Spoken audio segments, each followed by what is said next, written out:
That's good. No. Do we look at that? No, you're going to look at me. I mean, you can look at the pretty girl right now. Oh, okay. Okay.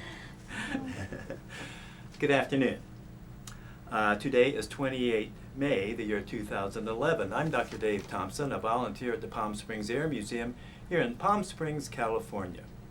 As part of the Veterans History Project of the Library of Congress in Washington, D.C., we conduct interviews of veterans and civilians who participated in our country's military conflicts. Today, I'm here at the museum, along with special guests, Tran, and today we have the honor and the privilege of interviewing Major Huy Tran. Major Tran was a fighter pilot in the Vietnamese Air Force during Vietnam. So we're going to talk to him about that and a lot of other things. Huy, so good to have you here. Very nice meeting you, sir, and thank you for having me here. Well, okay. Thank you. My pleasure. Now, I got to get you lined up here first.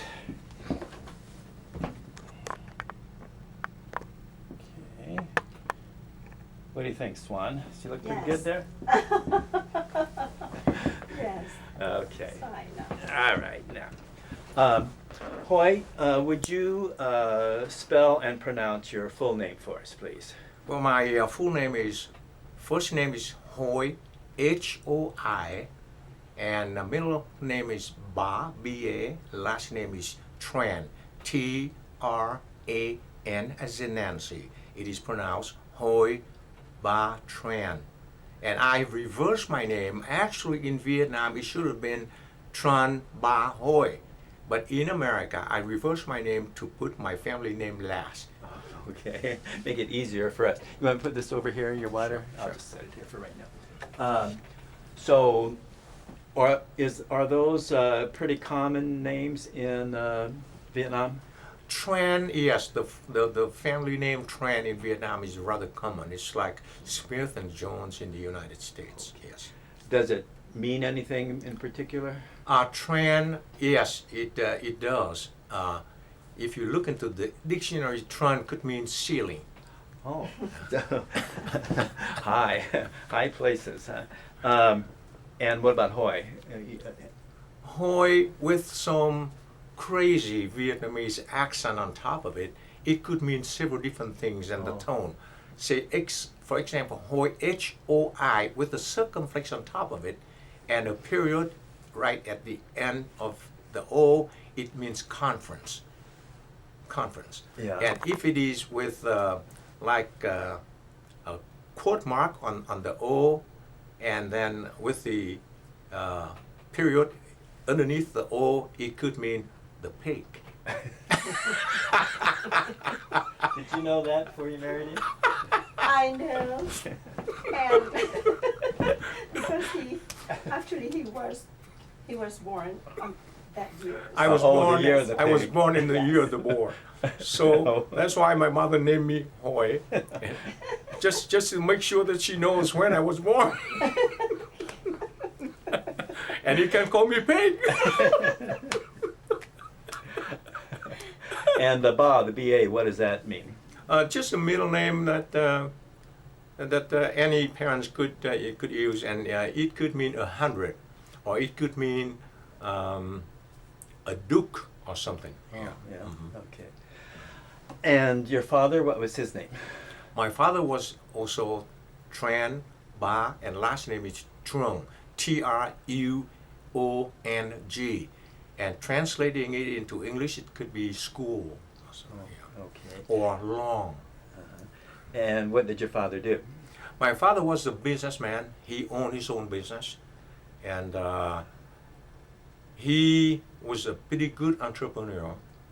He produced some very, very, at that time, that I knew, a pretty sophisticated electrical gadgets, like the lighter using the sparks of the AC electricity to produce the light, and also night light that he produced, and he exported them to Saigon at the time. A pretty good entrepreneur. Okay, I don't know if I can't remember if I asked you, but where were you born?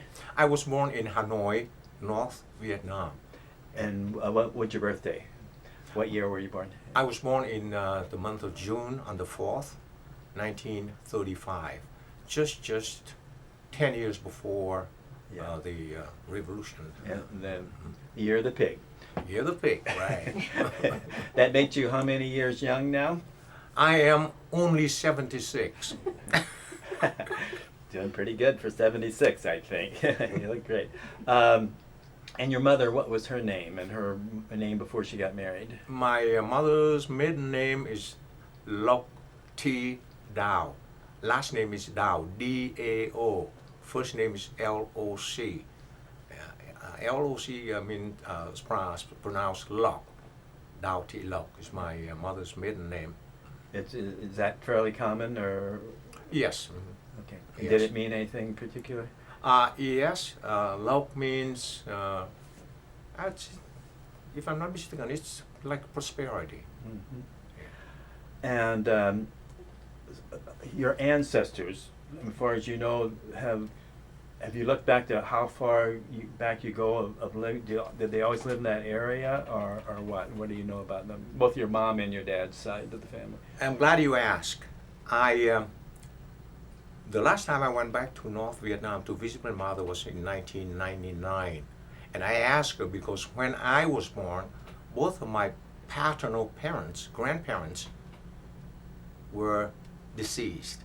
So I had no clear idea as to where my great-parents came from. But from what I had heard from my siblings, not my siblings, my mother and whatnot, my grandparents came from central of Vietnam, probably because of some political evacuation or something, I don't know.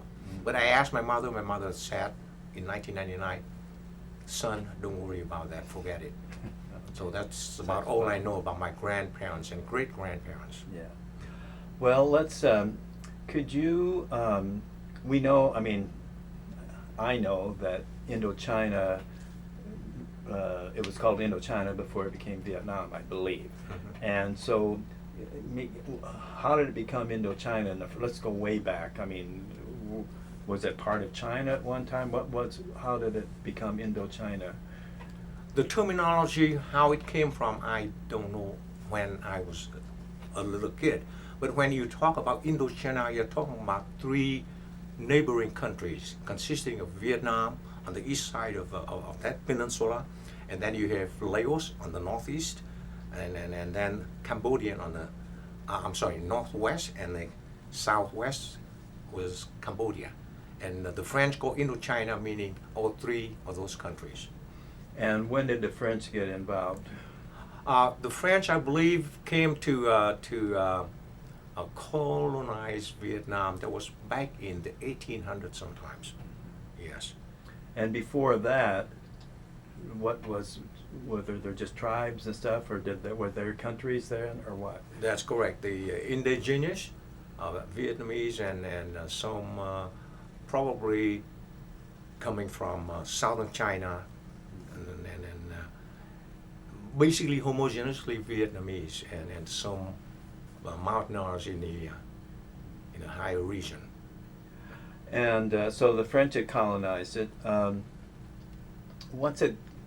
When World War I was going on, the French obviously were fighting in World War I, but were there any Vietnamese people that fought with them, or do you know anything about that? There were some volunteers. There were some Vietnamese volunteers to enlist into the French armed forces, but not very many though. But yes, I remember there were some Vietnamese. Yeah. Oh, that's interesting, yeah. So, and then the Japanese, when did they start coming in? They came in after arranging with the French. Came in the early 40s. The Vichy French. That's correct. So That's correct. they were nominally associated with the Japanese and the Correct. Germans, correct? Yeah. Correct. Mhm. Okay. So in the early 40s, yes, the Japanese came over to Vietnam. And what did your father? What did your family do during World War II? Well, before World War II, I was a little kid. See, but when I was 10, and when the U.S. began to get involved in the Pacific Theater, and at the age of 10, I started to test bombs and No, but okay, well, I want to back up just a little bit.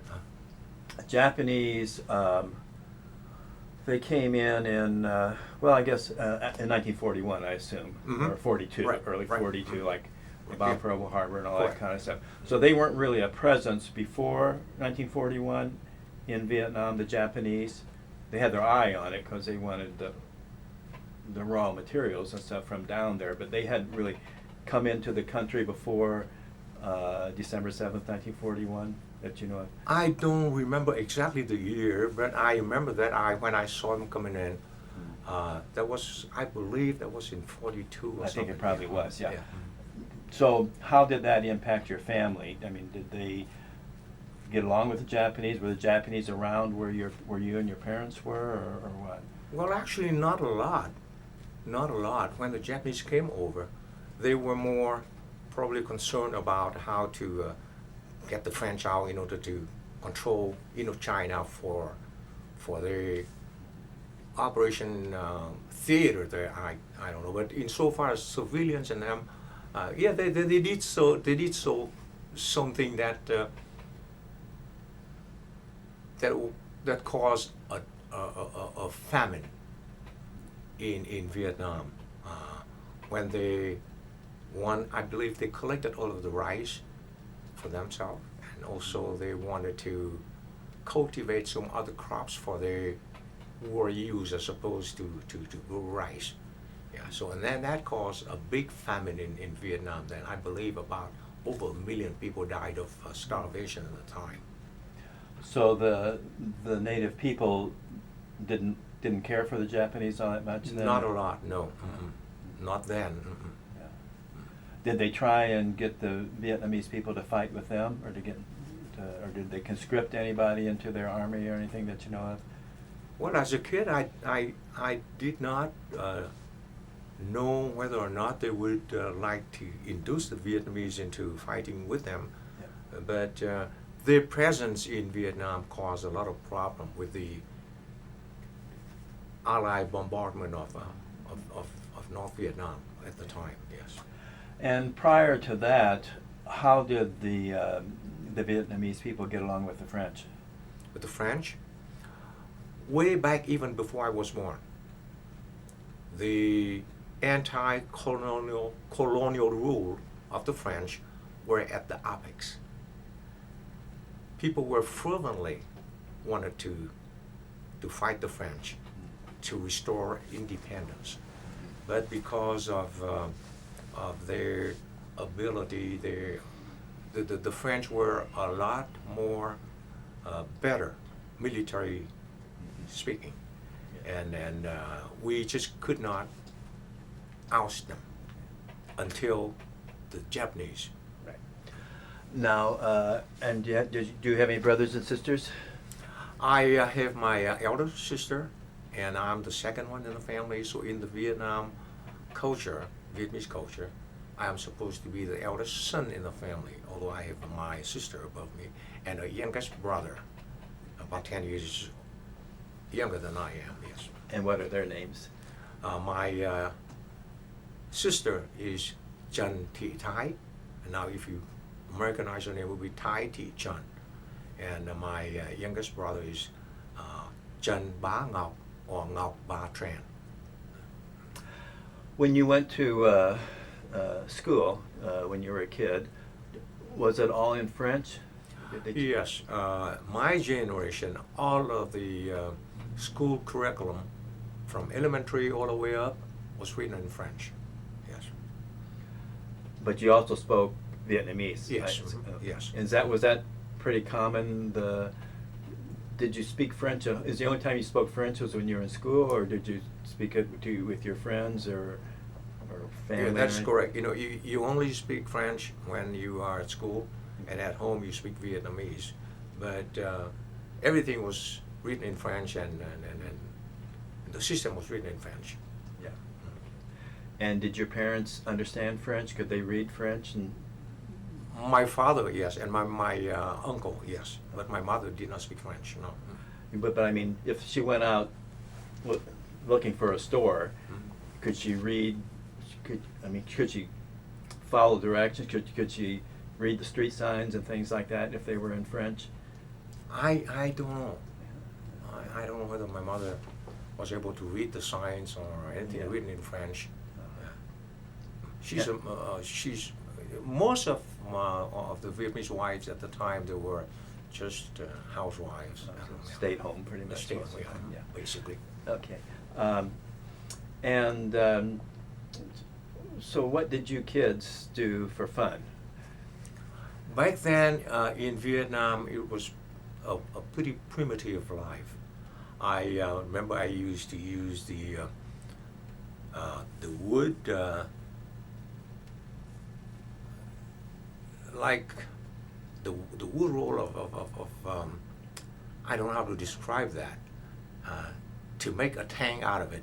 Oh, Yeah, okay. and Yeah. everything is You would homemade. you would carve That's right, stuff yes. and put glue things Yeah. together, yeah. Okay. Yes.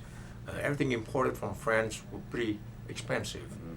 Yes. My father bought me a rifle, and that was great. Yeah, from a French store. Uh-huh. And did you live in the same place all the time? Same house? Yes, when I was born, yeah, all the way up to the time that we had to evacuate because of the war. Yeah, okay. And what street was that? That was in Hanoi? That was in Hanoi. Do you remember the street it was The on? street name was Bạch Mai Street. It's a long stretch of street, a long street. How do you spell that?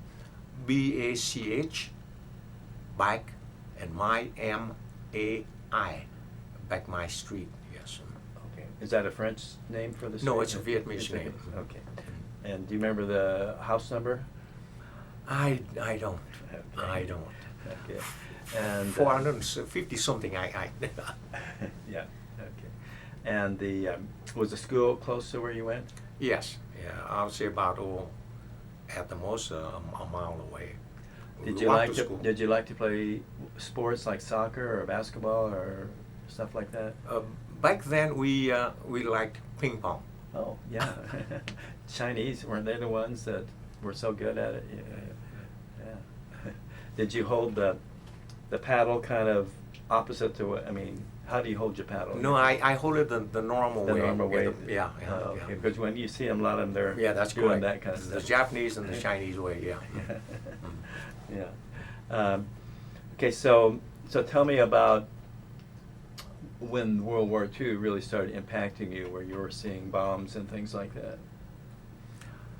Well, my father, when he somehow, I don't know whether it was out of superstition or not, but somehow there was an adage in Vietnamese saying something to the extent now, converting it into English, it would be like Hanoi will never become a battlefield. There is no war in Hanoi or in Thăng Long. Thăng Long is the former name of Hanoi. Thăng Long means the soaring dragon.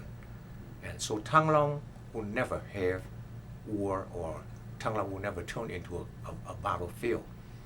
But then when the Japanese came to Vietnam and the Allied force, the U.S. Air Force or the U.S. Army Air Force at the time, bombarded Hanoi, then that shattered my father's belief. See? And then he began to teach us. When we heard the siren that the American airplanes are coming in, then we ought to crawl under the heavy bed of my father just to protect ourselves. Yeah. Was your family very religious, and if so, what religion did they follow? Yes, my parents are very religious, and we're both Buddhist. We're Buddhist. Okay. Tell me a little bit about Buddhism, a little bit of the history of that, and a little bit about that religion. Honestly, I understand very, very little about Buddhism in depth. I don't. But generally speaking, Buddhism is a religion that teaches their followers to do the good things, and somehow karma, restitution, is in effect. If you do something wrong, you're going to reap something wrong. If you do something good, you're going to reap something good. So basically, that's all I know about Buddhism. So just do the right thing. Deep down, if you think it is the right thing with what you have on hand, it is a good thing, then do it. Did you go to Buddhist temples and things? When Occasionally, you were yes, with my mother back then, and now sometimes with my wife, yeah. Okay. Do you know more about Buddhism than he does? But the main thing is just exactly like he said, yeah. Yes. All right. Okay, so, and did you have any favorite subjects in school when you were going to school? Way back then, I could not make up my mind as to where to go, see. But when I was toward my end of high school, I was so fascinated with with history, world history, yes. And but right at the age of 18, I was drafted, and that was the end of my schooling. Okay, well, let's talk about the end of the war, of World War II. How old were you then? You were about, what, 10, 12, something like that?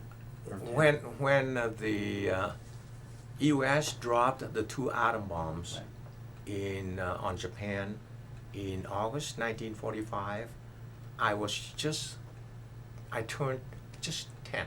I was 10 then. Yeah. Yes. And the end of World War II was a big celebrated event for the world. But then it started to have some ripple effect from the surrender of the Japanese that caused Vietnam to be in so many political turmoil and problem right after World War II. There were different factions wanting to take control now that the Japanese were out of there, and they wanted to get the French out, and was that more or less what was going on? Well, actually, the French was already out, because in March 1945, I believe it was the 9th of March 1945, that the Japanese Imperial Army overthrew the French in North Vietnam from a flash military coup. So the Japanese took over. French was completely out. Mm-hmm. And then the Japanese granted Vietnam the independence within what they called at the time within the Greater East Asia Co-Prosperity Sphere. Right. Yeah. So Vietnam was then independent in that context. But then Ho Chi Minh seized power during that anarchy, that political vacuum. Ho Chi Minh and his armed propaganda and his cadres took over the situation, exploited the situation, and proclaimed himself president of the Democratic Republic of Vietnam.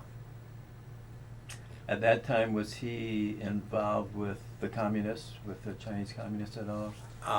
At the time, although many people knew that he was a member of the Kuomintang, but then just the overjoys of the independence, people probably did not pay attention to that a whole lot.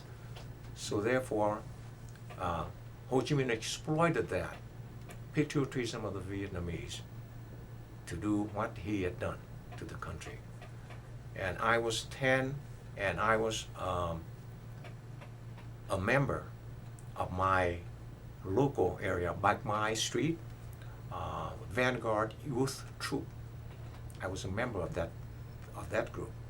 And that's what Ho Chi Minh had set, that That's was what he- correct. oh, That's he set correct. that up. And we were taught and indoctrinated that Ho Chi Minh was a great national hero. He was the one that restored independence for Vietnam. And we were taught to sing the songs that were composed to praise Ho. Something like, who loves Uncle Ho Chi Minh more than us vanguard children?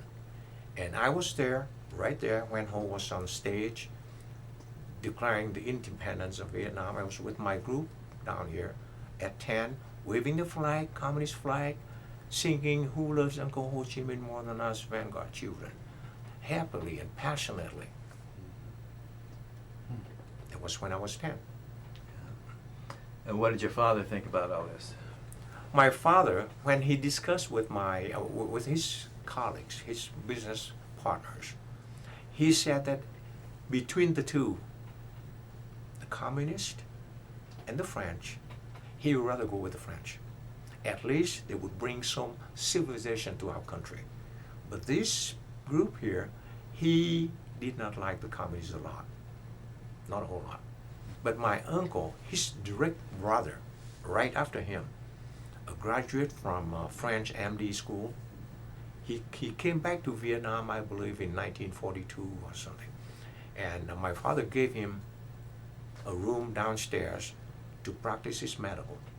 But just about a year later, he decided to join the revolution. He gave up his medical practice because, like I said, at the time, the aspiration for independence was so fervently high. See, and intellectuals, people wanted to participate, to join into that in order to restore independence for the country. Well, when the Japanese granted independence, and was it the whole country or was it the north? I believe it was just the north of. Okay, so the French were still in the south. Not entirely. I did not pay a lot of attention to the south of Vietnam at the time. But I mean, the French were involved somehow because they Yeah. ended up fighting with, I guess Ho Chi Minh and the Yeah. Viet Minh, they called them. Yeah, Vietnamese. Only after Ho Chi Minh signed an agreement in 1946, just a year after the surrender of the Japanese, Ho signed an agreement allowing the French to return to Vietnam for 5 years. Now, if Ho had not done that, there would have been no Dien Bien Phu, no First Indochina War to begin with. See, but he was the one that signed the agreement allowing the French to come back. Why do you think he did that? One of the reasons that at the time that I overheard between my father and his business friends, because Ho did not get recognized by the international community for the DR.DAVE, for the Democratic Republic of Vietnam. But French would be ready to do that. Hey, and they shook hands and then Ho signed that agreement for French to come back. Many nationalists, non-communist patriots were very angry at Ho and said, hey, we could not get the French out until the Japanese got the French out. Now the French are out. Why do you get them back in? And Ho said something terrible. I would rather sniff French shit for 5 years than to eat Chinese dung for 1,000 years.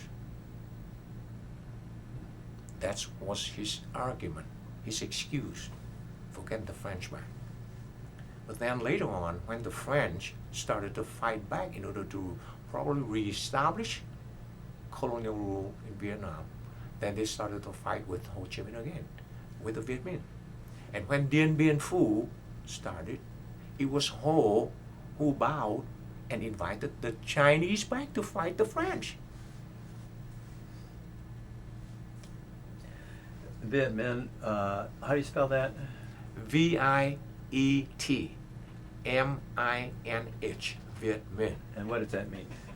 Well, actually, it is a long name. I forgot the complete long name, but it's shortened for easier to remember. But Viet Minh The Viet is for the Vietnamese. I mean, it was something for like allies or something, but it was shortened. Yeah. And then later on, there's the Viet Cong. And where did that word come from, and how did Viet that? Cong, I believe, that was fabricated by the U.S. When they came in. Viet means Vietnam. Cong means communist. So Viet Cong means Vietnamese communists. Okay. Were they different than the Viet Minh, or No, they're the same. Basically the same. They are the You're same. still Yes, talking about they are the same. The Viet Cong or the guerrilla in the South, the National Liberation Front, for that matter, they're all the same. They are an instrument, a military and a political instrument for the North Vietnamese communists in the South, basically. And then at some point in time, your father's thinking it's time to go south? At some point in time, your father thinks that it's time to get out of Hanoi and head south? Well, or when what happened? Yeah, when the war came Oh. pretty close to our area, to Bạch Mai, Okay, this is, by the war you're talking about. between French and the Viet Minh. Okay. And back then, I remember very vividly, back then, the Viet Minh or the communists, they also used suicide bomber, like today. But they use what we call, or what they call actually, they produce, there was an engineer from France during the revolution, and he produced a three prongs bomb. And that has to be carried by a human being and then just shove it into a tank to destroy the tank. Suicide bomber, sort of. Yes. So when that came over to Bạch Mai, close to our family, my father decided, and our neighborhood decided to evacuate into the countryside, 50 miles, 100 miles away from the crossfire. And so when my father saw all the neighborhood that were leaving, he said, well, maybe it's time for us to leave too. So we leave our hometown and just locked everything up. What year was that? I believe that was in 1947. Yeah. So you're about 12. So where did you guys go? We went south and southwest, approximately almost 200 miles. Yeah. And we were on foot. And when we heard the war was coming closer, we moved more further south. And eventually we ended up like 100 and some odd miles away from Hanoi, way back in the mountain and countryside. How long did it take you to get there? We kept going southwest, and about a year and a half after that. And what did you live on? Did your dad have money? Did you take money along with you, or what? We had to. My father bought me a viewer with some very nice, colorful glass film at the time. So we used that. I was the one that produced some income for the family. Yes, because my father took me out to the market, and I would show to the country people to view that, and I'll collect some monies out of that. And we're okay. We make some. I meant to ask you, when you were a kid in Hanoi, did you go to moving pictures? Movies? Yeah. Before, not a whole lot, but after we returned from the first evacuation, yes. Oh. Yes. Okay. Well. Okay. So you're down in the hills. So how long did you stay up in the mountains then? Like about close to 2 years. And then when my father decided to know, maybe we should come back, we could not continue with this kind of living. So my father decided to return to Hanoi. And did he go back to the same business? Did you go back to the same house and everything? Yes, we returned to the same street, Bạch Mai, and when we were closer to our house was completely destroyed. Yes, and my father and my mother cried, and he fell in sick after that, and he passed away pretty soon after that.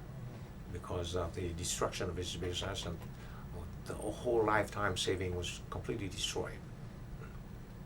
So how did your mom take care of you guys, or now you're about 13, 12, 13? Right. Something like that. Yeah, 13, 14, yes. My mother, like I said, my mother was or has always been a housewife. So she had no marketable skill in order to earn a living to feed the three of us. So she had to take us over to her sister. And her sister was doing pretty good in Hanoi. So we moved into my aunt's house, and we were okay there for a while, yes. So that's how we survived after returning to Hanoi. So you're back went back to school, Yeah. and now during those 2 years you were away, did you have any schooling at all then? Well, not the way it should have been, no. And you were saying, so when you're back there now, this time you started going to movies more? Yes, my mother, somehow way back, the Vietnamese culture allowed that somehow my mother became a concubine for my aunt's husband. Mm-hmm. See, so the two sisters married the same man. Okay. My paternal family side was not very comfortable with that. So they wanted to take me away from that, because to them that's not moral. See, so I was out of that family. I happened to meet a friend, and that friend was the one that was so fascinated with American movies. So he took me, and the two of us went to American movies. So many 12 O'Clock High, you mentioned that. And Did you speak English then? I started to study English when I met this friend. Oh. His name is Lon, L-A-N. Yeah. And then last name is Din, D-I-N-H. I met Lon, and Lon was the one that was the impetus to push me into study English in 1949, 1950. Yeah. Is he still alive, or do you have any contact with him? Well, no, unfortunately, he was not lucky that he was incarcerated by the communists after the 75 event. And then I believe he was incarcerated for about 9 years. When he was released, he tried to find a way to get out of Vietnam by boat. But then many friends who saw him leaving, and now it's like 15, 17 years now, so they presume that he might have been drowned. Yeah. So okay, so now you're back in school and you're living. Who are you living with now? Your other relatives on your dad's side? No, with this friend. Oh, with Lon. him. Yeah, Oh, with okay. his, yes. And we his had a family? ballroom, and the two of us. With his family, or you had your own place? The two of you had your own place. The two of us had our own place. Oh, you did. Yes. Okay. With his relative. Oh, okay. Yeah, they give us a room. They in gave the you a room, boarding yeah. rooms. I see. Yeah. Okay. Mhm. And so, did you stay there all through? Is the school system similar to ours? You have grade schools and high schools, or how does that work? Basically the same. Yes, basically the same. Okay. And the two of us, we worked part-time a little bit in order to earn a little bit more money to go to the movies. And What kind of work did you do? We do odd jobs, and also the public transportation department needs some like timekeeper sort of. You know. So the two of us did that for a while, and Could you? Okay, now had the communists taken over Hanoi at this time? Had Ho Chi Minh? no, back then Hanoi was under control by the French again. Still, okay. Yes, so it was still okay then under the French. So it hadn't changed all that much since you No, had been yeah, there before. but the fighting was still going. Okay. All right. So So did you finish high school there in Hanoi? Yeah, right after high school, I was drafted, and Lon also was drafted Into the, into the army. Into the army, the two of us were. yeah, but whose army? French army? No, the nationalist Vietnamese army. Now, were they allied with the French? Yes. Actually, it was a plan between the Emperor Bao Dai and French to create the nationalist Vietnamese army in order to fight the Viet Minh along with the French, in order to expose the Viet Minh. They are not the nationalist Vietnamese. They are the communists. So they wanted to separate the ideology between the two. On the one hand, the Viet Minh were the communists. On the other hand, the nationalist Vietnamese army is the nationalist Vietnamese. Yes. So we were fighting against the Viet Minh with the French. So where did you go for, what, do they have basic training or something like that? What do you do to start out? Well, Lon and I were lucky in the sense that when we received the drafting paper, at the same time, the Vietnamese Air Force, the nationalist Vietnamese Air Force, started to recruit. And in order to be accepted, you have to take an exam. So there's an exam, basically the high school stuff exam, with a French essay or something, and the two of us decided to go ahead and take a chance. So we took the exam, we passed. Our physical exam, we passed. So now my friend Lon and I were now in the Air Force, enlisted into the Air Force, as opposed to being drafted into the Army. And we were waiting to get orders to go to Saigon in order to be sent to France for training, for mechanic training. And during the time waiting for the orders to go to Saigon, to go to France, we were deployed to a French fighter squadron named Languedoc, and the designation is 2/22. That's a French fighter squadron based in Cat Bi, Haiphong. Haiphong is a small coastal town, approximately, let's say, 70 miles east of Hanoi. Yeah, it was during the Vietnamese War. You heard about Haiphong quite a bit. Yes, I yes. remember. Yes. Yeah. So you went there, and so you were trained as a mechanic.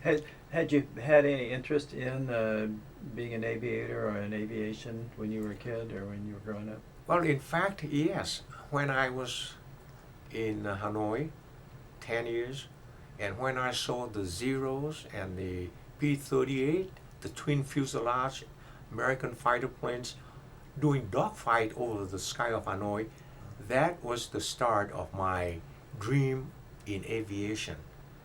It was so fascinating looking at the dogfights between the Japanese and the Americans. But I thought to myself, hey, I'll never be able to become an aviator at the time, looking up and seeing the trails when they pull hard, you know. But somehow it was predestined fate or something. I later on became a pilot. I know, right. Well, tell me about your training then. For your being a mechanic. Is that what you were? Yes. In the beginning, when I was assigned to that French fighter squadron, that French fighter squadron was the squadron one of 2 or 3 in North Vietnam to provide close air support and ID missions and whatnot for the Dien Bien Phu garrison. Were they all French pilots? They were all French pilot, yes. And I was assigned to work with a French sergeant in the hydraulic system on the Bearcat, the F-8F, that the French gave, the U.S. gave the French. So the Bearcats, the hydraulic system consisted of the operating the canopy, the flaps, the gears, and whatnot. So I was taught to be an apprentice for a French sergeant. And I did not know then that that was the beginning that paved the way for me to become a pilot later on. I did not know that. So when the French was defeated at the Dien Bien Phu, that we had 100 days, I believe, if I remember correctly, to go to the south, to Nha Trang to be exact. So the 100 days, during that 100 days, I went to Hanoi to talk to my mother that because of the Geneva Agreement, my squadron will have to move to Nha Trang. And what do you think, Mom? Are you going to go with us? And my mother at the time, like I said, being a concubine of a man who was rather affluent at the time, he owned a bus company. See, so my mother said that Uncle wanted to stay back a few days in order to get rid of the property, the buses, collect some money, and we'll go south later. But then they never were able to make it out. So during the meantime, I had to go to Nha Trang with the squadron. And what led to the downfall of Dien Bien Phu? Why did the French lose there? Well, first of all, the French underestimated the supplies from the Red China. They did not know, or for some reason I don't know. They thought that with the Air Force, they could have overpowered the Viet Minh, but somehow the Viet Minh got more artillery, heavy artillery capacity than the French over the flanks surrounding the valley of Dien Bien Phu. And when the situation was pretty bleak for the defenders, some of the French sergeants and pilots talked to us, and they said that they've got an agreement with the United States to interfere, to help us with what they call Operation Vulture. And at the end, somehow that operation was not launched. And then the French was overpowered by the Vietnamese artilleries, and also they were outnumbered numerically by 5-1. So they had to surrender. Yeah. And that was the Chinese that did the job, not the Vietnamese and whole ragtag guerrillas. So do you go down to Saigon then? I went to Nha Trang, and then from Nha Trang I went to Saigon to learn that no, France would no longer provide training for the Vietnamese Air Force. We are going to send the qualified people to go to the U.S. for training. And I and Lon also again were allowed to take another exam to go to the United States for training as mechanic. Luckily, Lon and I did study some English then. So we took the test, and again, with our English essay, we passed. And I was sent to the United States for training as a mechanic in the summer of 1955. How did you get there? To Did you go on a ship or on a plane? Oh no, or? we were flown to the U.S. on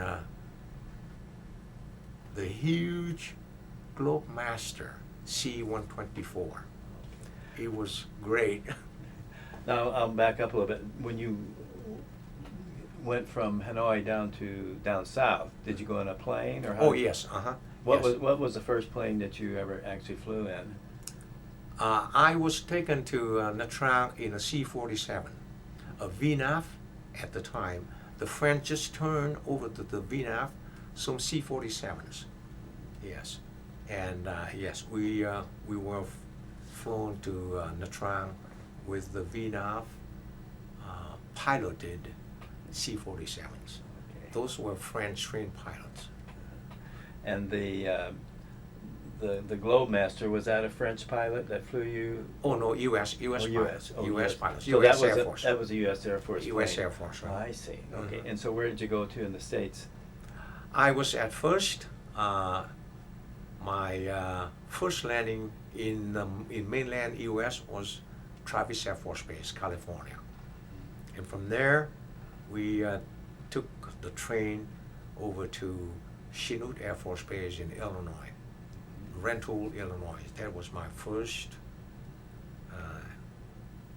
Were you there in the wintertime? Oh man, it was cold for North Vietnamese. During the winter, yes, Yeah. it was snowing, but it was great. It was the first time that Hoi Tran saw some snow. Yeah. And what was your training like? Again, because of my starting point as a hydraulic, to train me on hydraulic system. And pretty sophisticated training in hydraulic, but when I returned to Vietnam, I was assigned to an observation squadron in Da Nang. And that observation squadron was equipped with L-19 with fixed landing gears, manual flaps, Yeah. and hydraulic. There's none except the brakes. So I started to work on the brakes, but then again, you would not imagine how helpful it would have become later on for me, because working on those brakes, repairing those brakes, I had to taxi that airplane to test the brakes. An L-19 with the classical gear, with the tail wheel, very hard to taxi. But it was my job. So eventually I got so used to taxiing that airplane, and I did not even know that it was a huge advantage for me when I get into pilot training. How long were you in the States for your training? For the training for the mechanic, I believe I was here for about 7 months. 7 months. So you're back in Da Nang, did you say? Were you Back in Saigon, and from Saigon I was assigned to Da Nang. And what year would that have been? 1956. 56, end of 56. Yes. And then from there, I learned from my friends that the Air Force, Vietnamese Air Force, are recruiting pilot. And those who are on active duty, if they are qualified, they can go for flight training. And again, subject to take an exam. Again, I took my chance, I took the exam, and I passed. I was accepted for flight training. Did your friend take the exam also? No, Lun did not. Lun did not like flying. Oh. Yeah, he got airsick so bad, so he did not like flying. Yeah. So I went on my way after taking that. And so where did you take your flight training? Well, after taking the test, I was sent to Nha Trang Air Training Center, where they have sort of like pre-flight or training there. And who's doing the training? Vietnamese or Americans? Vietnamese flight instructor trained by Yeah. French. Okay. So over there, they wanted to acquaint us with the L-19 before sending us to the States. And besides, we have to wait for the U.S. to give us the quota on how many pilots will sent to the U.S. for training. So during the meantime, I was flying the L-19. And many of my civilian friends were washed out because they were not able to taxi the airplane. They did ground loop and everything. And I was so familiar with the taxiing of the airplane, so that helped a lot. And is that what you soloed in? Yes. I'm glad you asked that too. I broke the record of that air training center. They're required to solo the L-19 at 25 hours of flying. I soloed the airplane at 14 hours. So the flight instructor was so happy. He took me over to the Air Training Center commander to introduce the commander. This is an excellent student. Solo airplane at 14 hours, broke the records of this center. And the commander said, send him to the U.S. for training. I said, sir, I'm so familiar with this airplane. I'd love to have my wings. Just leave me alone. Let me graduate here. I don't know what kind of airplane I'm going to have to fly in the U.S. Maybe I would not be able to handle it. So please allow me to stay. I said, no, you're going to the States. Did flying come easy to you? Yes, somehow I was blessed. I've been blessed, yes. Coming to the U.S., I spent a few months of pre-flight training and language training at Lackland Air Force Base in Texas. And then after the pre-flight training, I was sent to Guam Air Base in Marianna, Florida. It was a contracted air base for civilian and military instructors to train U.S. Air Force OCS students. So I was assigned to a OCS class, 60B, in 1958 at Guam Air Base. Started out with the T-34 and then the T-28A, and graduated on T-28A with an instrument white card. Yeah. And how did you like those planes compared to the L-19? That you Much better because we're tricycle gears, much more powerful than the L-19. I love those planes, and luckily I was doing okay with the solo and everything. So how many of you Vietnamese guys were in your class? There were 5 of us. And just 5. That's not part of anybody else. No, 5 of us with about like 200 and Oh, okay. 200 other American pilots. So they were, I see. In the same okay. class. All right. Yeah, actually, 3 years ago, in September 2008, our 6DB class, American classmates, were organizing a 50th anniversary reunion in Oregon.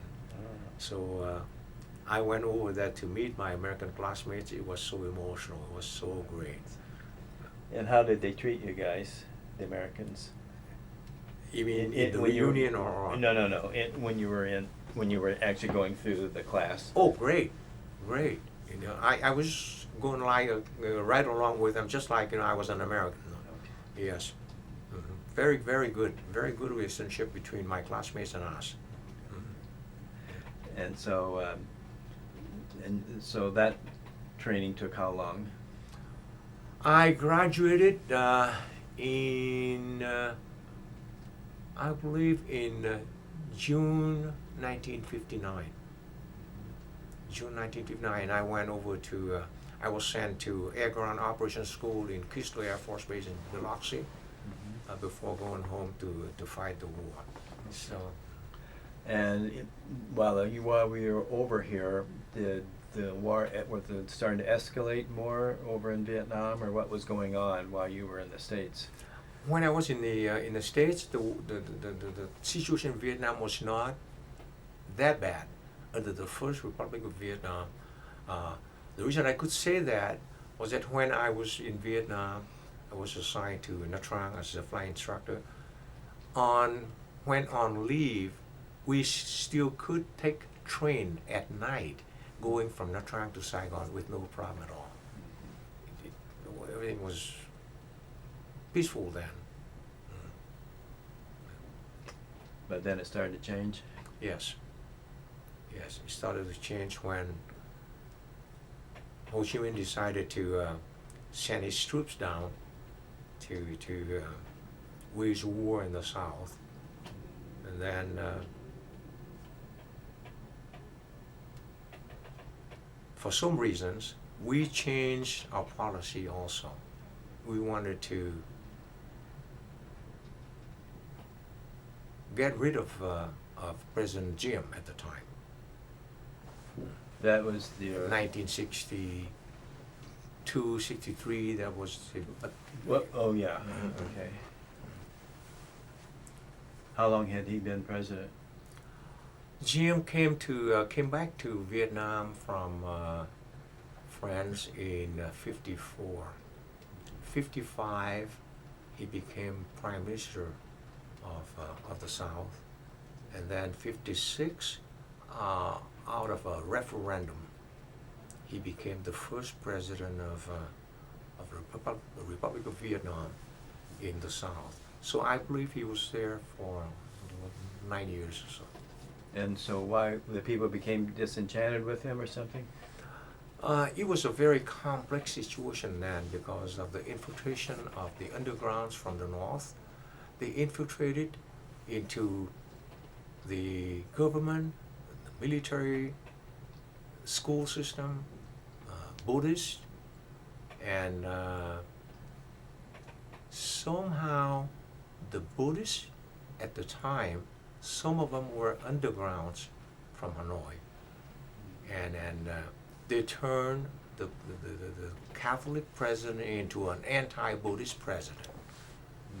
And that was the beginning of the problem. Yes, and then some of the political opponents, mostly from the South, were leaning towards the communist, and they were against President Jim at the time also. Yeah. And the U.S. somehow went along with the, I don't know why, but went along with the anti-Jim movement at the time, wanting to get his brother Nhu out of Vietnam. For some reasons, the U.S. thought that Mr. Nhu was the problem for the president, so they wanted Mr. Nhu to be out of Vietnam. And it was a very difficult situation for President Jim, as you know, the culture between brothers and yeah. So what was the upshot of all that? How did that all end up then? It ended up with a number of generals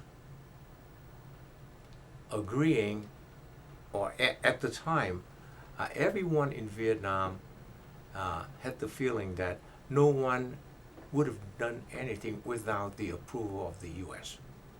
See, so a group of generals wanting to overthrow President Jim probably had the okay from the U.S. to do so, and then they launched a military coup to oust President Jim. And the morning of the 2nd of November, if I'm not mistaken, we heard that both President Jim and his brother Nhu died in an M113 armored car. And the rumor at the time was that someone from the military killed both of them. So who took over then? Then the head of the military committee at the time, they called the military committee something, General Big Ming. The U.S. knew him as Big Ming. General Zheng Văn Minh took over the country. This was like 1961 or something? No, it was 63. 63. 1963, yes. Okay. Uh-huh. Now, it seems in my mind that I always heard that's about the time that the Americans started sending over military advisors and stuff. But did we have a presence over there before then that you know of? Even when President Jim was a premier, we had some military advisors coming over to Vietnam, even when he was premier. Yeah.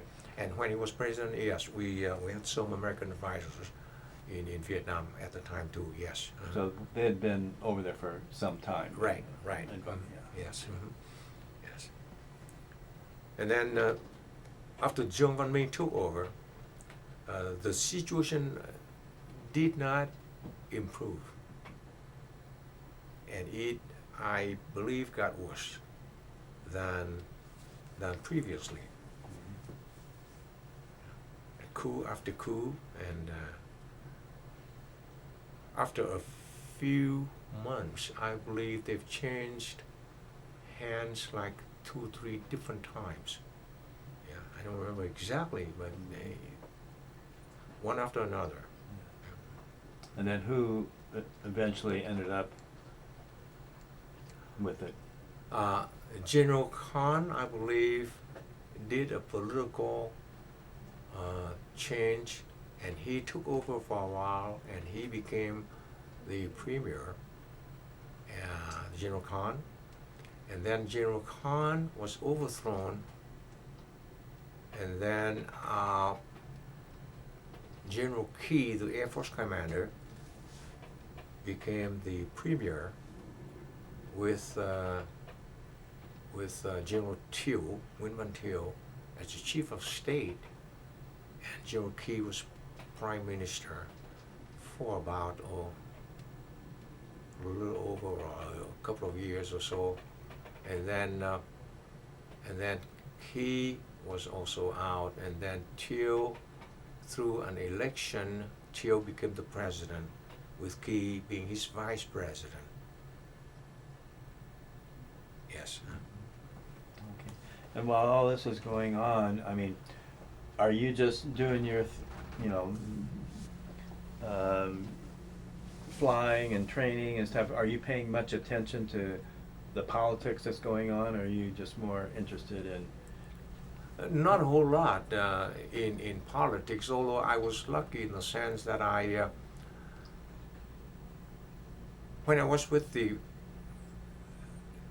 let me backtrack a little bit. When I returned to Vietnam, when asked what kind of job do I like as a pilot, I prefer to be a fighter pilot. But then that was declined. That was under the President Diem, the First Republic of Vietnam. That was 1959. And the reason for the denial was that my family was in North Vietnam. I was the only one in South Vietnam. So therefore, I could be suspected as underground. So I was assigned to Nha Trang Air Training Center as a flight instructor. About early 1961, when the war intensity became increasingly more, then Vietnam was asked by the U.S. to have a second fighter squadron, and the U.S. approved for the Vietnamese Armed Forces to have a second fighter squadron for the Vietnamese Air Force. So when the second fighter squadron was organized, I was allowed, after one high-ranking officer writing an affidavit ascertaining my political stand, then I was allowed to go into fighter branch. So I was allowed to go to the second fighter squadron. At the second fighter squadron, when the coup staged by the generals, the Vietnamese generals, I was in Nha Trang and I was on alert. And the military committee instructed second fighter squadron to make a flight of 4 standby in the event that they could not suppress the forces that were protecting President Diem. Then second fighter squadron will come in to interfere with that. and I was on alert. But at the end, they said that no, they've surrendered. So I was not involved in the coup, and I was so happy that I was not involved in the coup. Yes, and then after that, I was assigned to a special air group. Special air group was a unit that was trained by the U.S. Air Commando for special mission to North Vietnam. Low on the deck, hit and run type of mission. So when I was assigned to this special air group was commanded by General Key. So General Key was my direct boss at the time, and at the same time he was the Air Force commander. Later on, when he became Prime Minister, then I had access to know him and to frequent with him, to know more a little bit about politics. And later when he was Premier, yes. And I was also one later on to fly him to Paris for the Paris peace talk. So with that, I had some access to some politics. So, what were you flying when you were with the second? The second fighter squadron was equipped with the T-28B model, more powerful than the T-28A training. It's a three-bladed propeller and a more powerful engine, converted to carry 4 bombs, 4 500-pounder bombs, or rockets, or with 2 50 caliber guns. So those were the airplanes equipped for the second fighter squadron that I started out as a fighter pilot with. Later on, they phased out the T-28s, replaced them with the A-1H, which is the Sky Raiders, a much more powerful airplane. Did you fly any combat missions with the T-28?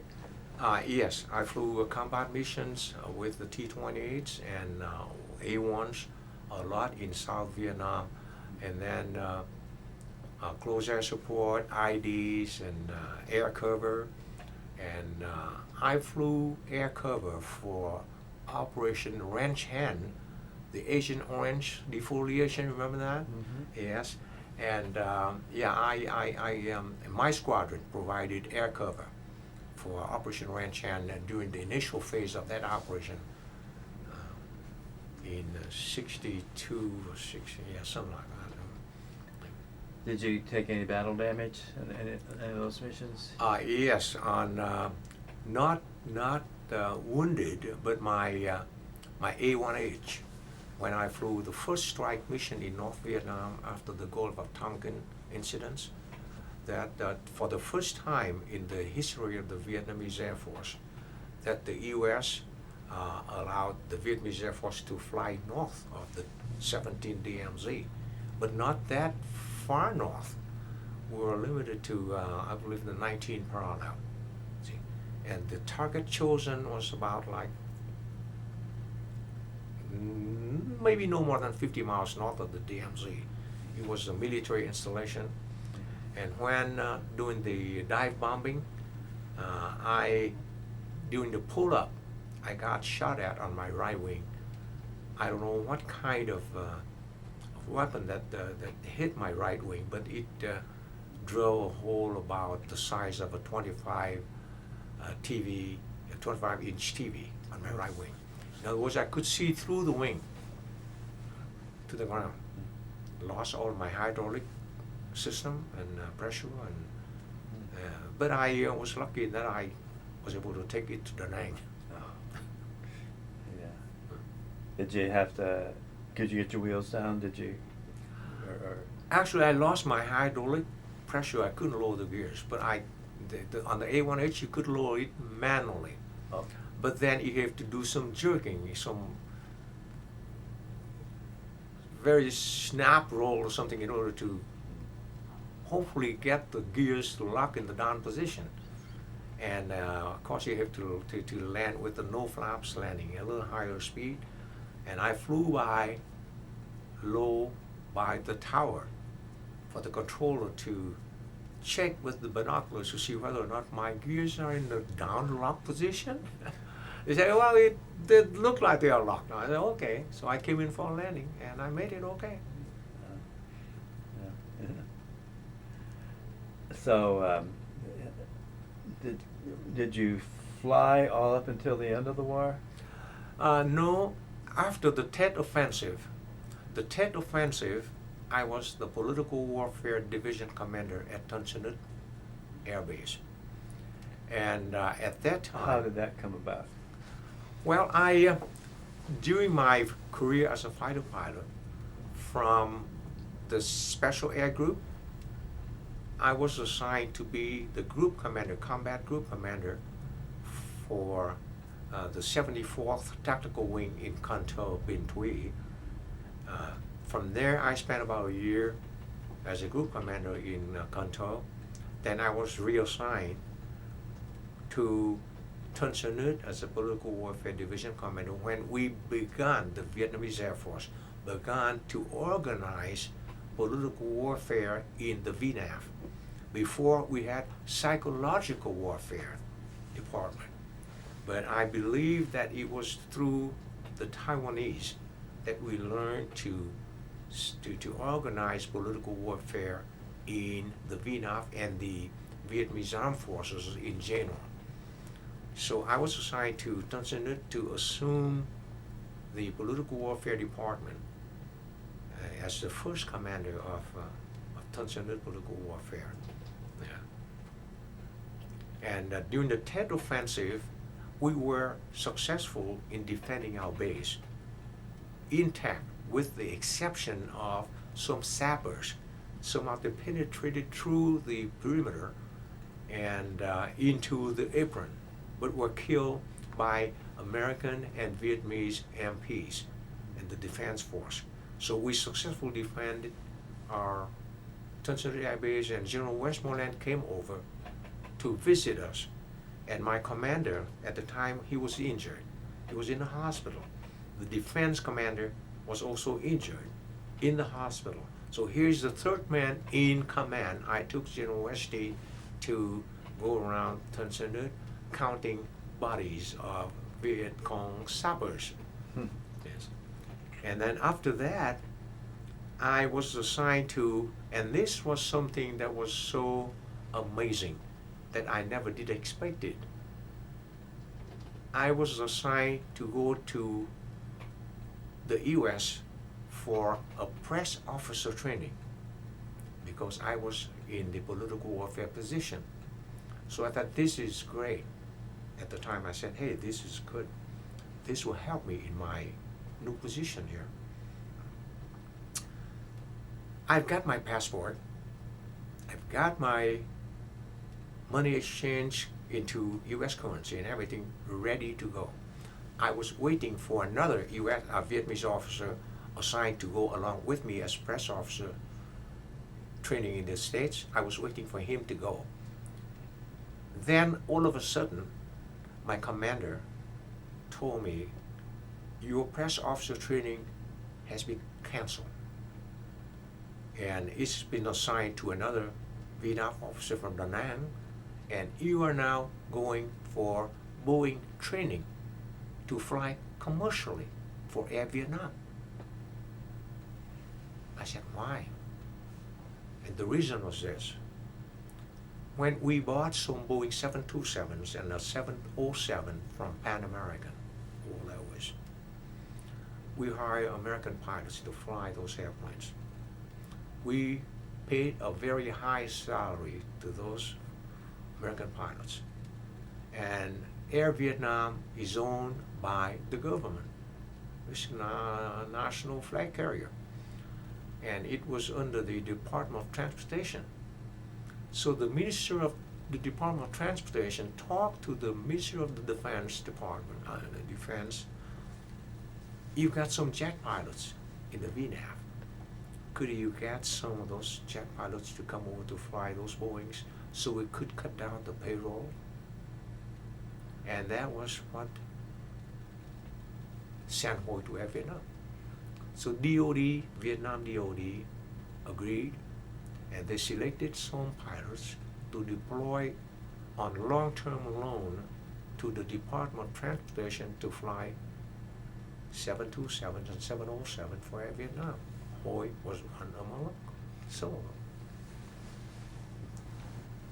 So, How did It- you like flying those planes? yes, and then I was sent to Boeing in Seattle, Washington for training on Boeing. So over there at Boeing plant in Seattle, Washington, in Renton, we went through academic trainings and the whole shebang there for a few months, like a couple of months or so. Then we were sent to Miami in Florida for simulator training with Pan American. So we were sent to Miami for simulator training.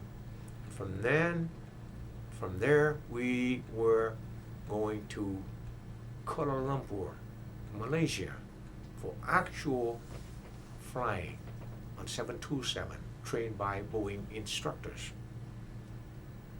So we completed the training in Boeing academics and simulator in Miami. We went over to Kuala Lumpur. We were training there, and we were certified and released by the Boeing instructor as airline pilot. Going back to Vietnam, Pan American instructor checked us out on line check on those airplanes.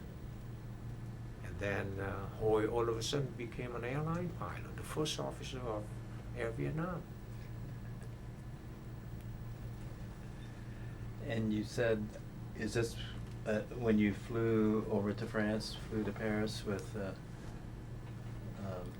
what were you saying? Well, at first, we were flying in the southeast area region, like Tokyo, Singapore, Bangkok, Manila, Taiwan, Malaysia. And you were basically taking politicians and people on military on leave, or who was flying in the planes? when you No, were actually, the regular passengers, they were just regular passengers. But then, when Vietnam was pushed into attending the Paris Peace Talk, then President Thieu assigned Vice President Key to be the head of the South Vietnamese delegation to go to Paris for the peace talk with Dr. Kissinger. Then Vice President Key requested Air Vietnam to provide 1727 to take him and his delegation to Paris. And when Air Vietnam decided to assign one Boeing 727 for that particular historical mission, the chief pilot and the operation officer selected a number of pilots to fly those, to fly that mission. I was one among the crew members chosen to fly the mission. And part of it was because I was a former member of the Special Air Group under General Key. So How many 727s were, did you have? we had two 727s and one 707. We were still pretty poor at the time. Yeah. And what year would that have been? 1967 we started to buy those Boeings, and 68, early 1968 we were deployed over to Air Vietnam to fly those. So 68 until 75. And the Paris Peace Talks, what year was that? Paris Peace Talk, we took the delegation and General Key to Paris. It was in, I believe, end of 1968, beginning of 1969. We took the delegation over to Paris. Yeah. And what was the relationship between the Americans and the South Vietnamese? Politically, I think the government of South Vietnam and the U.S. were not in agreement in terms of how the agreement should be drafted. No, I want to know, before that, I mean, fighting side by side and all Mm. that? I mean, were they good allies? And did the South Vietnamese people like the Americans being there, or what was the atmosphere? I see what you're During the saying. war. Okay. Well, actually, without the U.S. involvement in Southeast Asia, in Vietnam particularly, North Vietnam would have swallowed South Vietnam long time ago without U.S. involvement. So, in terms of U.S. involvement, I think it was just. It was just because the North Vietnamese were supported by two giant communist countries. See, and we were poor in the South. Without the U.S., we would be dead. See, so U.S. in Vietnam was good, but U.S. combat troops in Vietnam presented a different problem. One, it presented a political problem for South Vietnam in the sense that it would shift the just cause to the North. Ho Chi Minh has always said that they were fighting the American imperialism, not the South Vietnamese. See? So if American troops, combat troops, were directly involved in combat, that would have given Ho a pretty just cause to fight. One. Two, with American troops in Vietnam, somehow the gap between the salaries between the two armed forces, the spending of the U.S. soldiers in Vietnam would change somewhat, probably on the negative side in terms of the economy. Three, it would have presented, hey, I've got something doing this job for me. It would create some dependency on the part of the armed forces of Vietnam over to the U.S. So instead, if the U.S. sent military people, to South Vietnam, and if they were to secure our rear base, to release us, to be mobile, to fight the communists, even to take the war to North Vietnam. And when the Vietnamese fighting the Vietnamese, Ho Chi Minh could not say that they were fighting the Americans. See? So it would have been much better if the U.S., I know then, because the U.S. trained us, the U.S. knew more about war, but big scale, large scale war, not the type of war that Ho Chi Minh mounted in Vietnam. We know them. We know their tricks. See? So the U.S. and the Vietnamese at the time, I would say, because of the cultural difference also. See, on the one hand, the Western culture is different than the Asian culture. The Vietnamese are more introvert people. When we were a little bit more open-minded,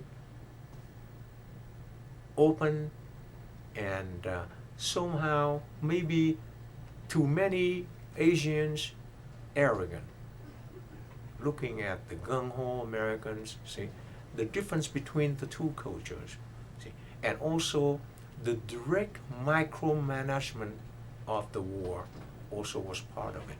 For example, when we were allowed to go north, see when I say allowed to go north, actually it was the war between the Vietnamese and the Vietnamese communists. We should have the authority or the say to say, hey, my American ally, I think that target is great. Hit that target, because that would give them some problem. As opposed to, you hit this target. We had no say in selecting the target. And if the U.S. cooperated with the Vietnamese and taking advice from the Vietnamese as to how to fight those crooked North Vietnamese, things would have probably been different. Ultimate.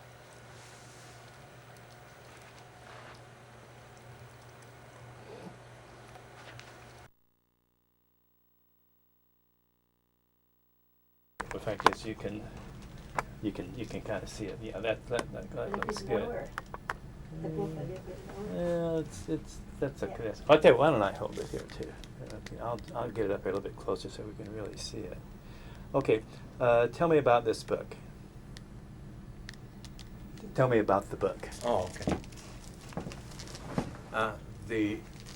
The impetus, Yeah, that's okay. And we can put it. Yeah, go ahead. the impetus pushing me into writing the book is for a number of reasons. One, I want to explain to my American compatriots to understand exactly what happened in Vietnam from the time that I was 10 until the undeserved demise of the Republic of South Vietnam in April 1975. The second targeted audience I wanted to recount the story is for my future generation of Vietnamese Americans, including my family, to understand exactly what happened there, why we're here. There were many misunderstandings, distortions, even lies by the news media of the 60s and 70s about the war in Vietnam. And also because of the distortions, the misunderstandings, and the lies, many people treated the military, the American military, the U.S. Vietnam veterans unjustly, denigrated them unjustly. And I wish that I could explain to the American people that it was not the military that caused the collapse of South Vietnam. The U.S. military was not defeated by the North Vietnamese communists. The military people, like myself, we were to follow orders. If we were ordered to go, we will go. If we were ordered to withdraw, we have to withdraw. It was the politicians that decided the fate of the war in Vietnam, not the military. So I do not want the American people to misunderstand that the military annals of the U.S. had a stain that it was defeated by the North Vietnamese communists. That was the impetus behind my writing the book. Also for my offspring to, one, be loyal to this country. This country was the country that gave us a second chance. This country is the country that gave you, the young people, the opportunities to excel. So your duty should be to this country. Don't emulate some bad Americans or ignorant Americans to do the things that are harmful to the country that was once your benefactor. No one forced you to come to this country or to live in this country. We wanted to come to this country for the freedom, for the democracy, and for the opportunities. If you don't like it, even my grandchildren, if you don't like it, use the freedom. Exercise the freedom of this country to go where you want. Don't stay in this country and denigrate this country, solely this country. Those are the reasons why I wrote the book. Thank you, Hoy. Yeah, it's a great book. I guess what we were starting to talk about a little bit before, well, yeah, is in the long run, was it worth the Vietnamese War? Was it worth it to, let's say, to Vietnam? Is Vietnam are they any differences now than it would have been had it had fallen initially before to the north, to the communists? In my honest opinion, the North Vietnamese communists have betrayed their slogan, their aim, all the way from 1945 when the August Revolution started. Their slogan was independence, liberty, and happiness. Ho Chi Minh and the communists inherited the independence without a fight, bloodlessly.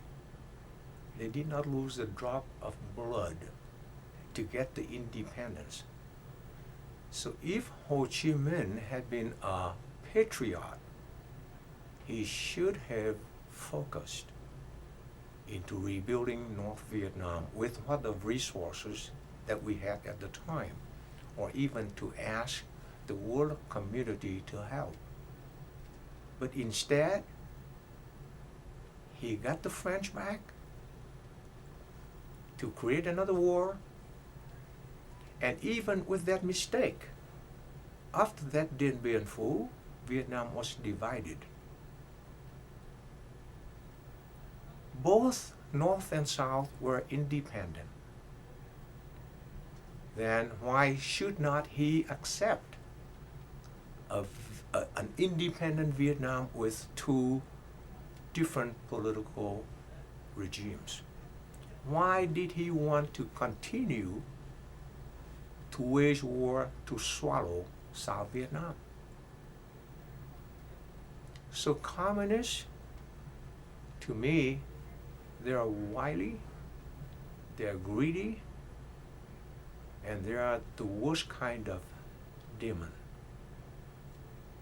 And even after they liberated the South, so-called liberators started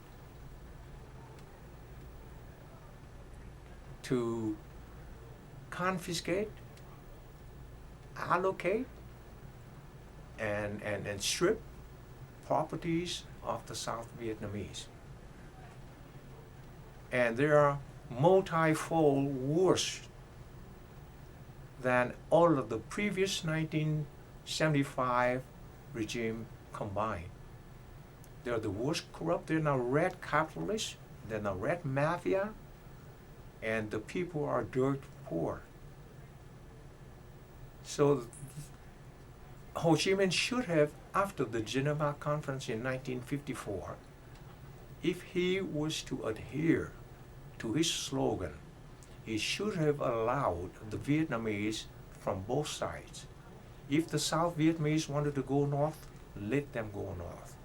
If the North Vietnamese wanted to go south, let them go south. That is liberty. To seek, the last part of it is happiness, my way of life. Why did he forbid North Vietnamese to go south?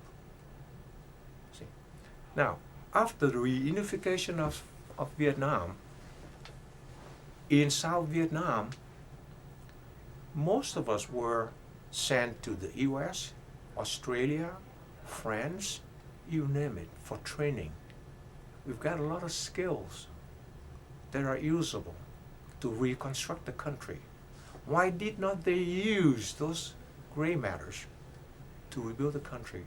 Why did they incarcerate them in the so-called re-education camps? And why did they send their relatives, wives and children, to the what they term as new economic zones, just to kill them silently? If they had realized that, okay, we made some mistakes, the war's ended, okay, well, folks in the South, why don't we go ahead and put our heads together to rebuild our country, depending on your skill? That would be much different. But no, like I said, there were a bunch of wily, barbaric people. They betrayed all of the intellectuals, including my uncle, to join the revolution in the 40s to achieve what? To achieve what they are today? I despise the communists. Those Paris peace talks, what did they end up, what did they decide? The Paris peace talk, if I recall correctly, primarily for the U.S. to withdraw from Vietnam. They will release all of the POWs, and they had the right, when the U.S. had to withdraw from Vietnam, they had the right to keep approximately, if I'm not mistaken, about 200,000 of the North Vietnamese troops in the South. And also, we had to recognize the National Liberation Front as the government, as a legit government. No. So, but we were forced to sign the agreement. And to me, that agreement was the death sentence for South Vietnam. And then subsequently, the U.S., because of some problems here, President Nixon, with the Watergate scandal, he had to resign. So the person that made the promise to retaliate if the North Vietnamese should violate the Paris Agreement is no longer there. So the promise was gone. And Congress, through some new legislation at the time, cut aid to North Vietnam and forbade U.S. armed forces to go to Southeast Asia. And that was, to me, a green light for the North Vietnamese for their final assault. And during these final days, where were you? What were you doing then? Towards April, bad things were flowing in from all over the places, from the high plateau region in Ban Ma Thuột, and from I Corps, and the resignation of Prime Minister Chen Tien Kim, resignation of President Thieu, and all of those bad news created a real panic in Saigon. People started to think about leaving the country because most people understood then that they would be retaliated by the communists if they were left in the South. So it was a panic situation in Saigon in April of 1975. I was lucky in the sense that I was indirectly helping an American airline by the name of Flying Tiger Airlines. And I helped them with some operations in Saigon. So therefore, and also Flying Tigers and World Airways helped me to send my family out of Vietnam on the 20 or 22nd of April, when I could have gone then, but I was fearful that I was still on active duty. If for some reasons that we could pull it off, South Vietnam was not lost, then I would have been a deserter. So I decided to stay back and send my family to the States. World Airways was willing to take my family and some others who worked for them directly to the U.S. So living in Saigon alone at the time, I felt much better because I could have gotten out any time, even at the last minute. I could have jumped in any airplane and just fly out. So I was very comfortable staying back until the 27th of April. I had a friend who told me this was the end of it. And at about 2 o'clock in the morning, there would be a U.S. Air Force plane jet to take off for Guam. So get that airplane to go out before it's too late. So at 2 o'clock in the morning, sure enough, forgot that jet that landed there, and I got a seat in that jet, and they flew me to Guam on the early morning on the 27th. And the 28th, from Guam, I heard that they started to bombard Tunson. So I got out on time on the 27th in the morning, 2 o'clock. Okay, I want to come back up a little bit. So you had a family. You were married at the time then? That's correct. Yes. Okay. Well, let's back up to your wife. What was her name and her maiden name? Her name was Wen. Last name was Vo. Yes. And Where did you meet her? well, in Saigon when I came back from the States way back for the first time. Yes, we had 3 children at the time. What did her father do? Her father was in merchant marine. Yes, and yeah, he was traveling to Hong Kong, Singapore all the time, way back. Yeah. Yeah. And so you had 3 children, boys, girls, or what? 2 girls and a boy. I'm sorry, 2 boys and a girl. And what are their names? I'm sorry? What are their names? Oh, the eldest one, the first one is Vu, V-U, Tran. Second one is Vuong, V-U-O-N-G, Tran. And last one is Bao Kim, Tran. Okay. And do they all? And they. So you sent them on to the States. Where did they come initially? Well, they were taking care of my World Airways until I came. But I mean, what did they go to New York or where? No, in Oakland. Oh, They were in Oakland, California. That's where the main office of World Airways was at the time. Yes. Okay. All right. Yeah. And so, and where do the children live now? One of them in Northern California, 2 of them in Northern California, and 1 in Missouri. Okay. Yes, And is your wife still alive? yes, she's still alive, and we got a divorce, back in. And where does she live? She lives with her daughter in San Jose, with Bao Kim in San Jose. All right. Okay. So we'll go back to you now. You got to hop to Guam, I think you said, when you got out. And then what?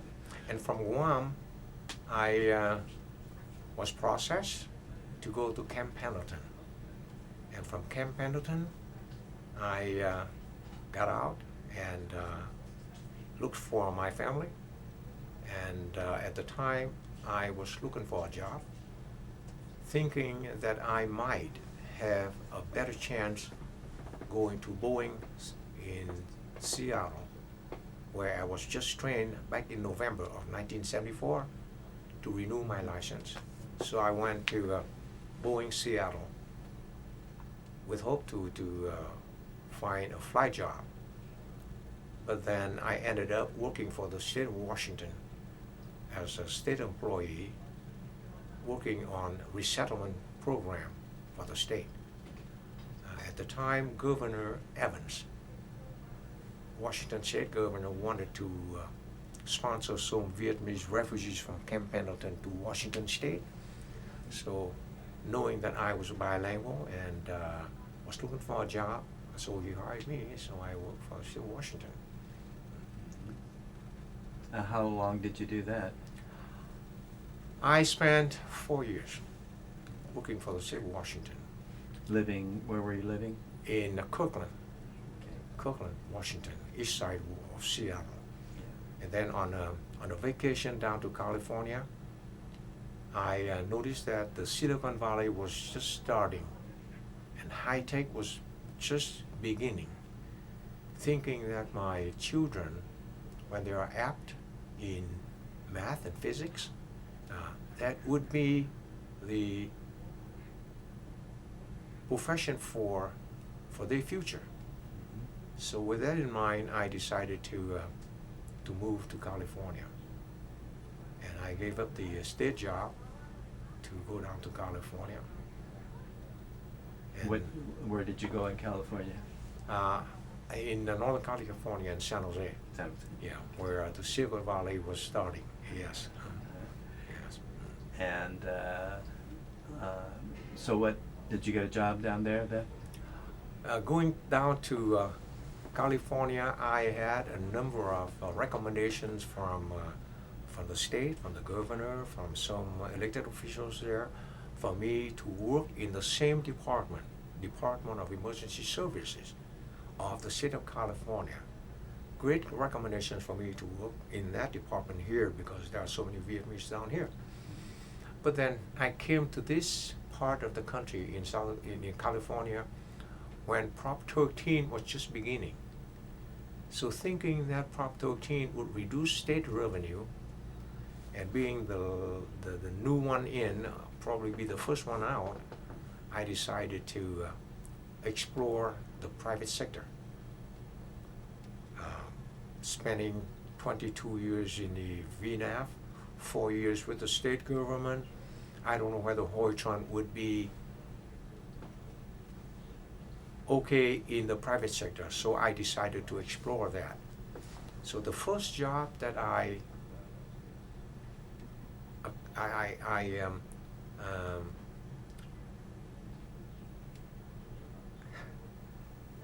applied for was a station manager of a gas station. The gas station was part of the retail division of Tosco Corporation. Tosco Corporation was in Vallejo, I think it's somewhere there. The area manager who interviewed me said to me that I was overqualified for the job. I said, no, sir, I am not overqualified for the job because you're going to have to train me from A to Z. I have absolutely no experience in this job, in this business. You have to train me. So if you have to train me from A to Z, how can I be overqualified? What I'm looking for is a stable job. At this stage of my life, I don't want to hop from job to job. So What year was this then? End of 1979, beginning of 1980. And where was it? That was in San Jose. It's still in San Jose. San Jose. Okay. So somehow, I told him that I am not going to stay here as a station manager for the rest of my life. I'm looking at your job. So I hope that I can make it in about a year or so, or two. So the man probably thought that I was so positive thinking. So he hired me, sent me to training, a month in training. I returned taking a station over from a man who was fired. And that station pumped something like 50,000 gallons a month. I took over. In 6 months, I pumped it up to 120,000. The reason I found out was because most of the attendants, the two attendants in the afternoon and evening shift, they locked up the station and they went out to do whatever they wanted. And just an hour or so before closing, they will come back, and I found that out through an airline pilot. And I was lucky. I met the guy who told me that since you take over, station opens constantly. Before, when I came back here to try to gas up, and the station was closed. So I decided to do a little detective job, or detective work. So I knew, oh man, my attendant did close the station. So I hired some new attendants, and I hired some Filipinos, those who are now looking for jobs, and those who are now looking for a stable job in order to sponsor their families for the Philippines to the U.S. So those are the good employees. And then also the mental mathematics were good. The cash shortages before was so huge, and I reduced the cash shortages at the station from $200-300 a month to about $15. I would have been pretty mad. So 6 months later, the vice president of the company and the area manager that hired me came over to the station to offer me the job of my boss.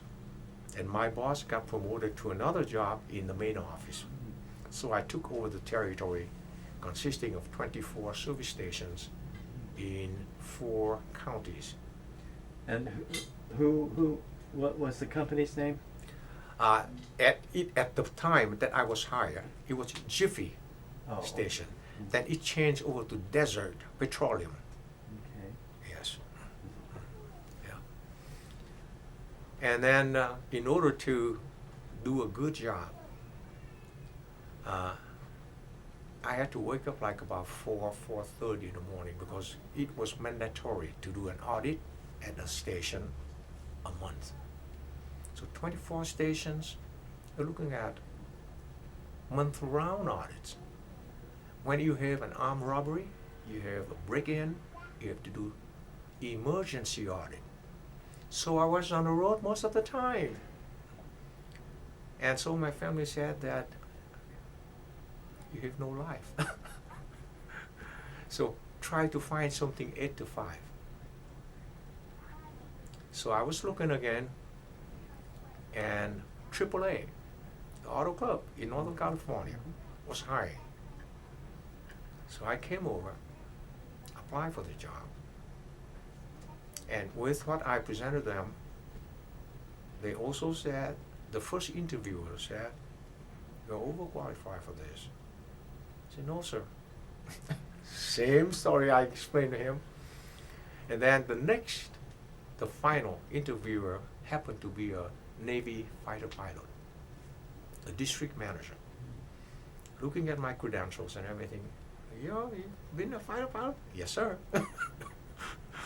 So he decided to hire me.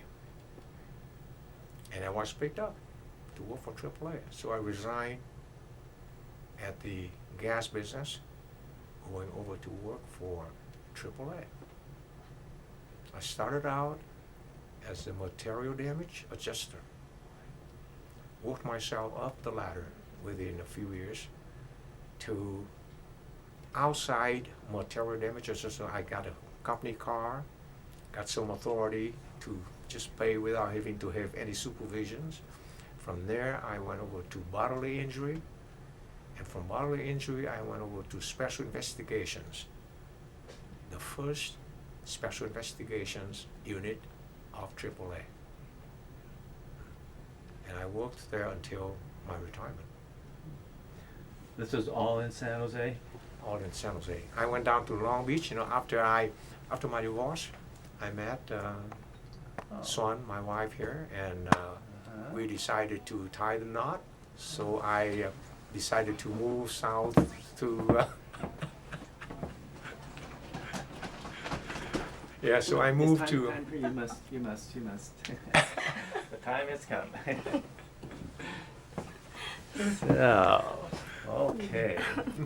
Tell me about this pretty girl here. So where did you meet her? Well, I met her in some charity events in San Jose. Uh-huh. Yeah. And after a few times meeting her in San Jose's charity events, Swan and I decided to, hey, Yeah. And what Swan, what were you doing at the time? Were you working somewhere or what? Oh yes, I've been working for Bank of America. Mhm. Yes, since 1983 until now. Oh, you're Yes, still I'm working? still. Oh, you're still. Yes, I'm still the office. Yeah. And doing what? associates. What do you do for them? Yeah, right now I work in U.S. Trust unit. Mhm. Yeah, I just like word processor. Yes, actually, yeah. Word Yes, processor, yes. yes. Uh-huh. Mhm. Okay. And so what was your maiden name? And how you My spell maiden your, name? yes, well, spell your name. Oh, my full name like Soan Tu Ding. The last name, that is Ding, D-I-N-H. And then, of course, I add my husband's last name in my name now, Soan Tu Ding Tran. Okay, Yes. and your first name, Swan, you spell that how? Okay, my first name, full name is Soan Tu, spelled like X, like X-ray, U-A-N-T-H-U. But at work, all my friends used to call me as Swan. Yes. Make it easy. And where were you born? I was born in Saigon, Okay. but actually my father, he is from northern Vietnam, just like my husband. Uh-huh. And my mother, she's come from center of Vietnam, and they met each other in Saigon, and so that's why I was born in Saigon. And what did Yes. your father do? Or what did he do? What kind of work did your father do? Oh, do you know what? He has a long story. Well, it's okay. I'd like to hear it. But you know, my parents, so make it short, like they used to work for American company in Vietnam too. Oh, Yes. okay. Yeah. And so what year were you born? In Saigon. What year? What year? 1950. 1950? Okay, Yes. and that was the year of the Tiger. tiger. Yes. Oh, I like that better than a pig. Yes. Is she a real tiger? the tiger with no teeth, no claws. Thank you. 1950. So when did you leave Saigon, or when did you leave Vietnam? Oh, we left Vietnam. Hopefully that I remember right. That is the day. Of course, in 1975 too, but on the 25th or 24th of the year, yeah, Of April April, yeah. of Oh, so you're 1975. about the same time. Yes, the same time with my And- husband. Yes. And so, were you married then, or No, you not were yet. 25? You were about I'm 25. 25. Yes. And, yeah. but So, yes. were you working in Saigon? Yes, during that time, I worked for an oil company. A That what? is oil, Oil company. company, Yeah, yes. that is they call it Sunnydale Oil. That is an English and Canadian oil company. So, I mean, what was it like with the war going on? And I mean, it had to be a dangerous place to be living, wasn't it? Oh in Saigon? yes, yes, yeah, and we always worry about that, and we keep praying for our country, and especially for young men, and women Did you have too. brothers and sisters? Oh yes, I have one brother. Was he Yes. in the army or fighting? Yes. He was? Yes, he did. So we keep praying every single night. Yeah. Yes. And for did he his- survive? Yes. Did he come? Luckily that And my what whole was- family evacuated at the same time during that time. Yes. And what was your brother's name? My brother is his name I think he's at work is Thong, Yeah. Thong. Yeah. And where does he live now? Oh, he lives in Huntington Beach, California. Yes. Yeah. And what does he do? Yes. Right now he just worked for one private sector, and he did really good. Yeah. And when you left Vietnam, where did you come to in the States? Where did you come to in America when you came over here? Oh, at first, family, yeah. we our family stayed in Arkansas for just a month with in the refugee camp. It's a staging camp. Yes. Yeah. And then my parents' company, they sponsored whole family, and they asked my dad to come back to work for them in his old company, because they used to work for IT&T, yeah, in Vietnam.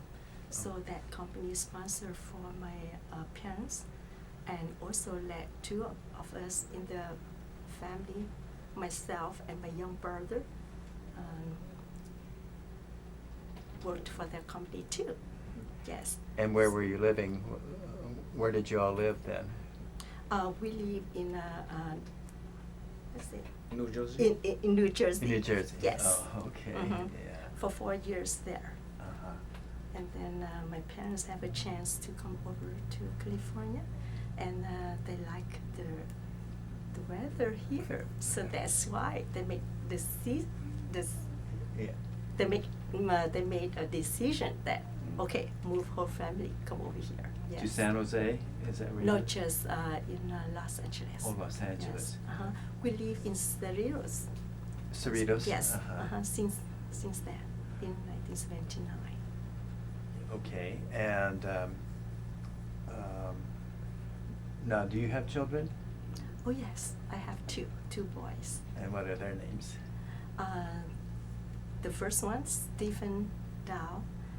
Last name is Dow. Mhm. Yeah, and because with my previous marriage, his last name is Dow, and my youngest son is Brian Dow. And Yeah. where do they live? They live very close with us. Yes. Uh-huh. And what do they do? Are they working, or are Oh they yes, oh yeah. yes, yeah. They graduate and they both working, and they did a very good job now. Oh. Yeah, in the high tech field. Oh, okay. Yes. All right. And your previous husband is, where does he live, or? Oh, he remarried already. Yeah. Okay. Yes. So, but you were visiting San Jose when you met him, when you guys met? Yes. Or what? Yeah. Yes. Oh, okay. Yes. Yeah. And so when did you retire? I retired in, actually I retired in 1999, but I returned to the workforce.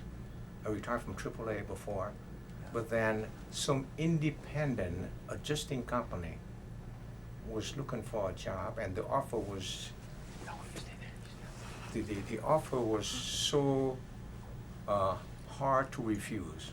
So I decided to return to the workforce, and I retired in 2003.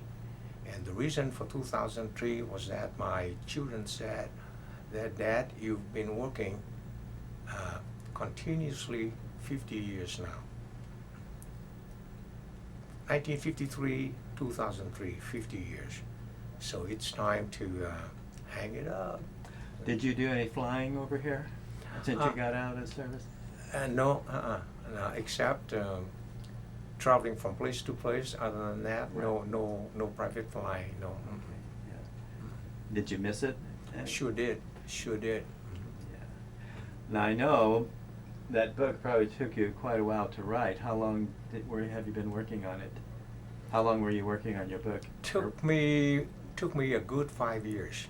I started out in 2005. Right after retirement, I was so fascinated with the website. So with the help from my brother-in-law, her brother, Yeah. he designed a website for me, Okay. So I worked on that website with the same idea. See, but after 2 years working on the website, one day my wife, when we moved the office, she noticed that there are some notes that I took from 1976 and whatnot, and she asked, what is this for? I said, well, these are notes and whatnot for me to write my autobiography.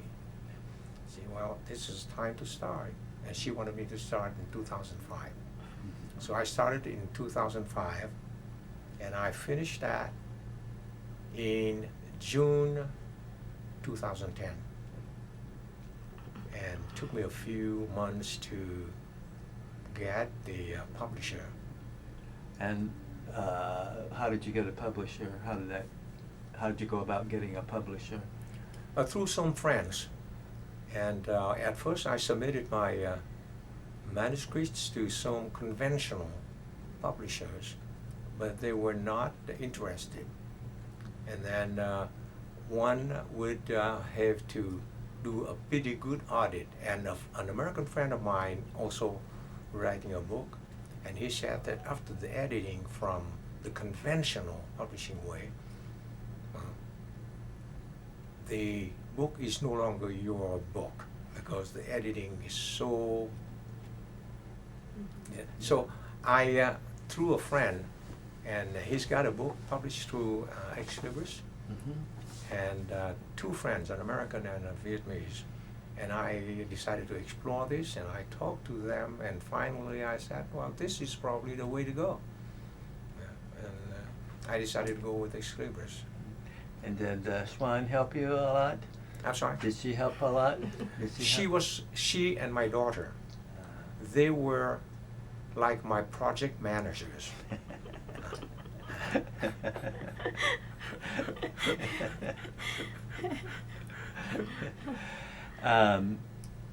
No, did you have any other hobbies or other interests other than writing and history and stuff like that? Did you play any golf or tennis or anything? Well, I used to play tennis, but since I started rebuilding my life in the States here, there was no time for me to play anymore, so. You had played tennis in Vietnam? Yes. Oh, really? Oh, yes. Oh, okay. Tennis and ping pong and Yeah. volleyball. Uh-huh. Volleyball, yeah. And I think you told me before, but I'm going to ask again. Well, tell me first of all about that reunion you were mentioning, that Air Force reunion that you went to. When was that, and what was that like? Yeah, that was in September 2008. A Vietnamese Air Force officer visiting the Air Force Academy in Colorado Springs. Somehow he met a retired U.S. Air Force officer there. That retired Air Force officer happened to be my classmate. So he asked, since you're a Vietnam pilot, do you happen to know a man by the name of Tran? That man said, oh, sure. I used to call him, talk to him on the phone. So can I have his phone number and his address? And the Vietnam friend gave it to him. He contacted me, and he let me know, hey, this coming September, we're going to have a reunion in Gerhard, Oregon. Can you make it? And where are the others? I said, well, one is in France, one already passed away, and there are only two of us here in Southern California, but and one in San Jose. And the one in San Jose happened to spend 13 tough years in re-education camp. 13 years, yes. But he finally made it here. He's okay now in San Jose. But then the two of us, another friend of mine and I, went over to Oregon to attend the reunion. It was so emotional. All of us, no longer the youngsters of the 50s, we're all of us were 70 plus and gray hair. But you remembered most of the guys? Oh yes, oh yes, oh yes. One had to come in wheelchair, yes. But it was so emotional. We're talking old stories about the cadet programs and Yeah. I wanted to ask you, when you had those jobs of, I don't know exactly, either assimilating or whatever, the Vietnam people that had come over here into our society or find places for them to live and stuff like that. Tell me a little bit about that. How would you go about that? And did they all live kind of in the same area? I mean, the Vietnamese people, did you try and get them living in the same neighborhood, or what would you do about that? Well, at first, the intent of the resettlement program by the federal government was to spread the Vietnamese refugees equally to all states. That was the initial planning. But it did not work out because all the Vietnamese, when they are independent, they try to flock in where they find the weather is suitable, Yes. comfortable, and also where there are more of their compatriots. Yes. So when I was working in the resettlement program, my job was to generate sponsorship. So I was going around congregations and universities and companies to try to promote sponsorship for Vietnamese refugees in the state of Washington. Also to, when they are willing to sponsor Vietnamese refugees, I was to explain to them about the cultural difference between East and West. There are things that the Vietnamese are doing, to them are right, but to us it is not right. And some things that the Americans are doing that they are right, but to the Vietnamese it's not right. So I try to explain the cultural difference between the two and what the sponsors, the benefactors, would expect from their newcomers. And also I was trained to coach the Vietnamese on job seeking, job interview. And I was successful in creating sponsorships for a lot of Vietnamese in the state of Washington. And then a year after the resettlement, I was promoted to become the natural disaster coordinator for the whole state of Washington. And that was the job for mainstream America for disaster. Like, for example, if they send a disaster that strikes an area, I was to come over to do damage assessment. Along with me, my counterpart, I am responsible for the private sectors, and my counterpart was responsible for the public entities. See? So he would do a damage assessment on the public entities, and I would do on the private sector. And based on the damage assessment in terms of dollar amount and human loss or whatever, I'll present it to my director will present it to the governor, and from there we'll decide whether or not it's going to be a state disaster or it's going to be a federal disaster that would require a federal declaration. And that was my job until 1979. And have both of you been back to Vietnam since you left? Yes, Yes. twice, 1998 and 1999. In 1998, I learned that my mother was still alive. So I decided to take my wife to see my mother. Many of my friends within the Special Air Group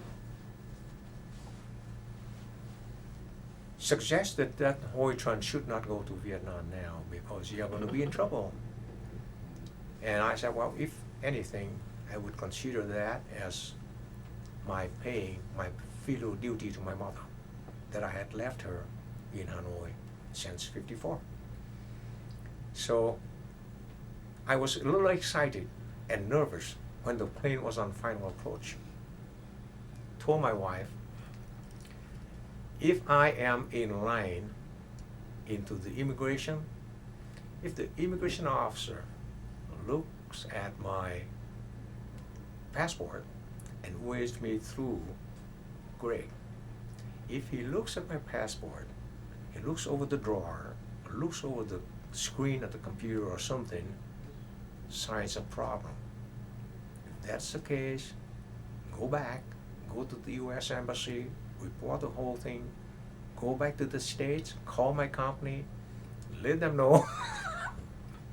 Kind of scary. Yeah, yeah. Very. But that was okay. So everything went fine. So I visited my mother the first time, and before leaving back to the States, my mother asked the two of us, next year I'm going to be 90. And they're going to make a 90th birthday for me. Can you come back? Could I say no? So my wife and I decided, okay, we'll come back to see you, Mom. And 1999, we returned. And 1999, returning to North Vietnam,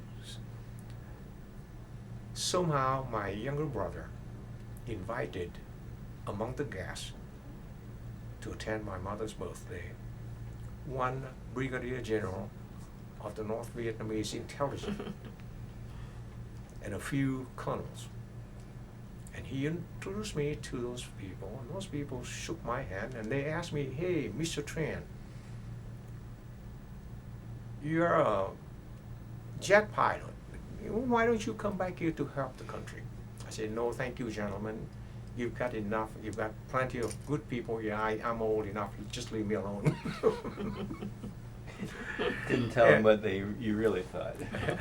And then we decided to go to the south, to go to Saigon, because my sister-in-law, her sister happened to also working for Bank of America. And she's got a business trip in Saigon at the time, so she said, well, can you and then she too come to Saigon with me a few days, and from there we'll go back to the States. I said, okay. So the two of us flew to Saigon. And the first day in Saigon, the three of us decided to go to Cholon, the Chinese Chinatown, for some. So from the hotel going down to the street, a line of taxi cabs along the curb, so I just randomly picked one, opened the door for my wife and my sister to get in. I sat in front with the driver. The driver, a young driver, pulling out the curb 200-300 yards away. He looked at me point blank and he asked me my full name, Uncle Tran Ba Hoi, how have you been doing? My wife kept pushing the back seat as if to tell me, shut up, don't talk to him. But I wanted to get to the bottom of it. I looked at him, I say, young man, how do you know me? Uncle, I know you all the way back when you were a flight instructor at the Nha Trang Air Training Center. And looking at his face, I thought, you were not even born then, I don't think so. Then later on, the next morning, my wife and I, we got a friend who got left in Saigon, of classmate of mine, Vinath. I invited him to come over for breakfast, and I asked him, this is what happened to me, what do you think? And he said, the policy of the government now is that they do not want to risk the revenue from tourism. So therefore, they do not want to do anything to lure away tourists. But they, on the other hand, don't want any trouble. So they give you a warning that I know exactly who the hell you are.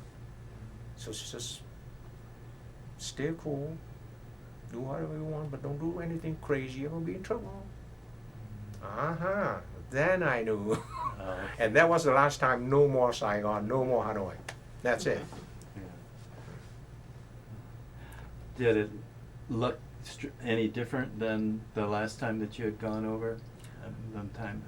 You mean Saigon, Hanoi? Saigon. I mean, I know that years ago it was a beautiful, beautiful city. Is it still like that? Or? Hanoi was no longer the Hanoi that I had known before. Saigon, the same thing. And also, not only superficially, we're talking about the appearance of the Mhm. two cities, but we're talking about morality. We're talking about the very dangerous decadence of morality, virtues, traditions. They're no longer the Vietnamese that I had known before. When I took my wife to visit my ancestors' graveyards, there were a bunch of kids ranging from like 14 to 18, about 20 of them. They were following us. They were begging, asking us for monies to paint the tomb and whatnot. And my brother told them, my brother told us, you guys shut up, let me handle it. And then he told the boys, we'll do it ourselves, fine, thank you. And there you go, they were throwing all kinds of dirty profanities at us, all of those boys. And when my wife and I were burning the incense to worship our ancestors, they kept swearing dirty words. We asked them, can you please leave us alone? They kept swearing. And that is not an isolated case. We met some other people, basically adults and children, they're about the same. Yeah. So no, they were no longer the Vietnam that I knew before. No. Terrible. Now you came over, you were like 25, or you were, how old were you? Yeah, you were 25 when you came over here. About how did you adjust? Was that the first time you'd come to America? Yes, this is the first time. And did you speak Yeah. English before you came? Yes, I can say a little bit. Yeah, she was Just, working for that I British work for Canadian oil British, company. Yes. Oh, yeah, Yeah, right. she had traveled to London and Oh, you to had? Canada before. Yes, Oh, in okay. 1974. Yeah. Oh, okay. Yeah. So how was it for you? Did you feel like that you were you sad to be over here and away from your country, or were you glad to be here, or what? Do you mean Yeah, after after- in 1975? Yes. Oh yes, especially that is the freedom and out of the dangers Yes. for like for my small family first, Mhm. because at that time my mother, I have to say my whole family very worried for my young brother. Yes. Very, Right. very worried.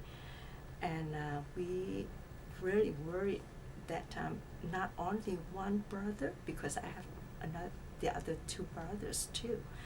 So we really worried that the next step will be the other two brothers. So we keep praying. So when we had a chance to evacuate out of Vietnam, that is very, very sad to leave our country, and especially my grandma. She didn't want to leave the country, and she told us that she decided to stay. So that's why very, very sad. But beside that, I said that it's a mixed feeling, mixed emotion right that time. One side, thanks God, thank Buddha that led us out of this dangerous country. But beside that, very, very sad. We cried a lot when we knew that we left our country. And we don't think that we have a chance to come back to see our country again. Very, very emotional that time. Yeah. And I guess you both have become citizens. Oh, Oh, yes. yes. When did you become citizens? Oh, that was a long time ago. Yes. How about you? Do you Yeah, remember? me Was me it too, pretty yeah. pretty soon when oh, you? yes. Yeah. When they the time is that 5 years after we came over here? Is that right? So they allowed Yes. us to Mhm. Five- yeah, five yes, years, and then about you 5 did, years. yeah. Yes. And did you have to study a lot about it when you to take your test to become a Oh, citizen? yes. There's a lot of Uh-huh. study that you have to do. Oh yes. Mhm. Yeah. Did you, when you went back over, did you see any of your family, any of your relatives in Vietnam?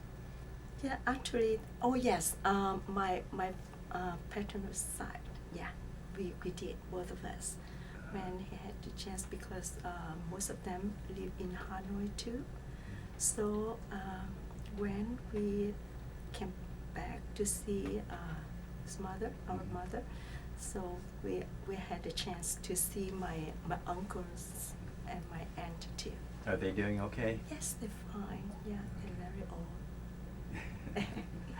And now you live in Cerritos now? Yes. And what street do you live on? What's your address? Our address, 12473. Yeah. Fall Creek Lane.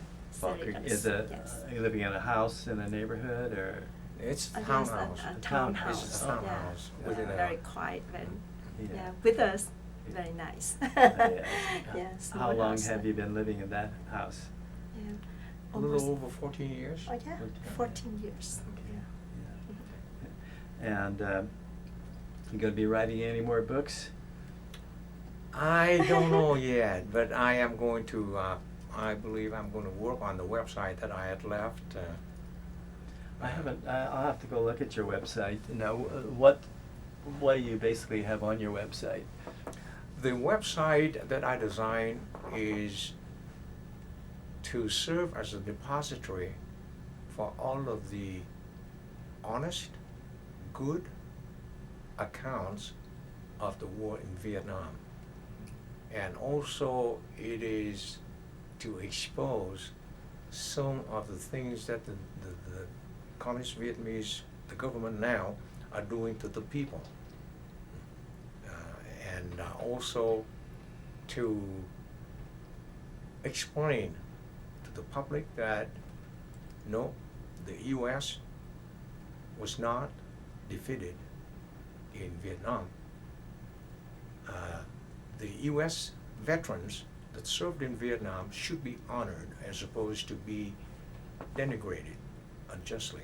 So basically that is the theme of my website at this point.